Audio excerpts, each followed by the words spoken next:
Assalamualaikum warahmatullahi wabarakatuh.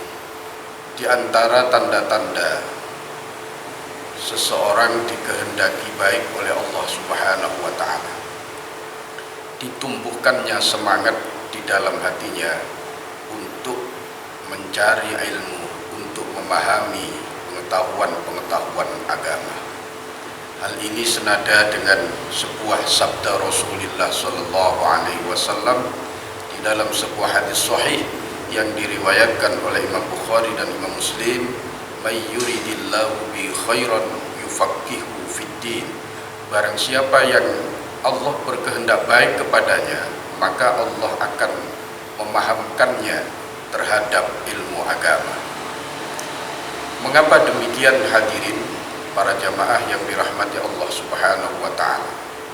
Karena ilmu agama sasarannya adalah jiwa atau hati, sementara jiwa adalah central power bagi manusia. Dialah yang menentukan segala aktivitas manusia, ucapan maupun perbuatannya.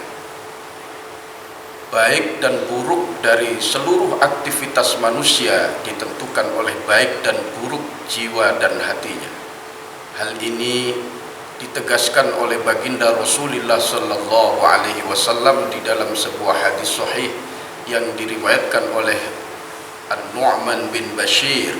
Rasulullah sallallahu alaihi wasallam bersabda, "Inna fil jasadi mudghah, idza saluhat saluhal jasadu kullu, wa idza fasadat fasadal jasadu kullu, ala wahyal qalb."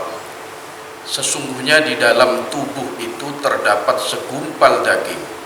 Manakala segumpal daging ini baik, maka seluruh aktivitas tubuh akan menjadi baik, dalam tanda kutip ucapan maupun perbuatan.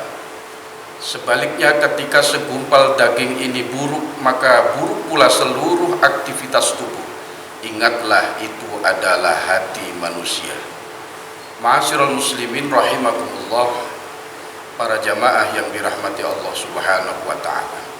Karenanya mencari ilmu, memahami pengetahuan agama di dalam Islam memiliki privilege, memiliki keistimewaan, kedudukan yang tinggi di sisi Allah Subhanahu wa Ta'ala. Dalam salah satu riwayat, Rasulullah sallallahu alaihi wasallam berpesan kepada Abu Dzar, "Ya Aba Dzarrin, la antaghduwa fatata'allama baban minal ilmi khairun min an tusalliya mi'ata rak'atin." Wahai Abu Dzar, engkau berangkat di waktu pagi, lalu kemudian engkau belajar satu bab tentang ilmu, itu lebih baik bagi kamu daripada kamu melakukan atau melaksanakan sholat 100 rakaat. Ma'asyiral muslimin rahimakumullah, kenapa bisa demikian? Mari kita renungkan sejenak bahwa dengan belajar ilmu walaupun satu bab, ini akan dapat merubah pola pikir kita, pola perilaku kita, pola kejiwaan kita, dan pola ibadah kita, dari yang tidak baik menjadi baik, dari yang tidak benar menjadi benar untuk selamanya. Taruhlah seseorang belum memahami ilmu tentang sholat, dengan belajar satu bab tentang sholat, meskipun itu hanya dalam durasi waktu setengah jam, maka setelah dia mengetahui ilmu tentang sholat, selamanya sholatnya tidak akan keliru. Berbeda dengan sholat selama 100 rakaat. Sebelum sholat dia tidak memahami ilmu sholat, maka setelah sholat pun dia tetap tidak akan memahami ilmu sholat tersebut. Karenanya ilmu memiliki keutamaan melebihi amal, karena amal tanpa ilmu tidak akan diterima di sisi Allah Subhanahu wa Ta'ala. Ma'asyiral muslimin rahimakumullah, dalam riwayat yang lain dikatakan, "Man intaqala liyata'allama ilman ghufira lahu qabla an yakhtuwa."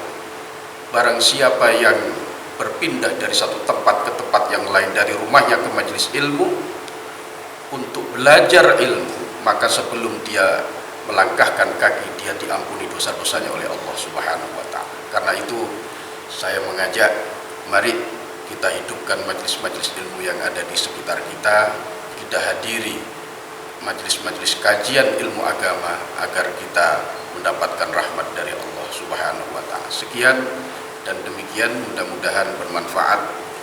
Wassalamualaikum warahmatullahi wabarakatuh.